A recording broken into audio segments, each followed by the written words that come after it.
നമ്മൾ അടക്കുന്ന നികുതിയും സർക്കാരിന് ലഭിക്കുന്ന പണവും എങ്ങനെയാണ് ഉപയോഗിക്കുന്നത് എന്ന് നിങ്ങൾ ചിന്തിച്ചിട്ടുണ്ടോ?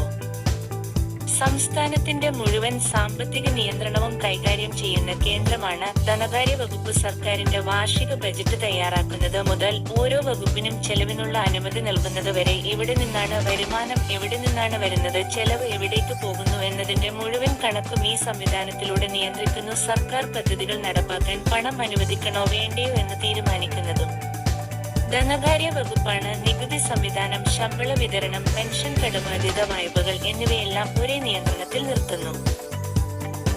ഓഡിറ്റ് റിപ്പോർട്ടുകൾ പരിശോധിച്ച് പണം ദുരുപയോഗം നടന്നു എന്നതും ഇവിടെ നിരീക്ഷിക്കുന്നു. സംസ്ഥാനത്തിന്റെ സാമ്പത്തിക സ്ഥിരത നിലനിർത്താൻ ഓരോ തീരുമാനവും സൂക്ഷ്മമായി വിലയിരുത്തിയാണ് ഈ വകുപ്പ് പ്രവർത്തിക്കുന്നത്. നമ്മുടെ നാളെയെ സുരക്ഷിതമാക്കുന്ന സാമ്പത്തിക കാവലാളായി നിശബ്ദമായി പ്രവർത്തിക്കുന്നതാണ് ധനകാര്യ വകുപ്പ്. Don't forget to subscribe.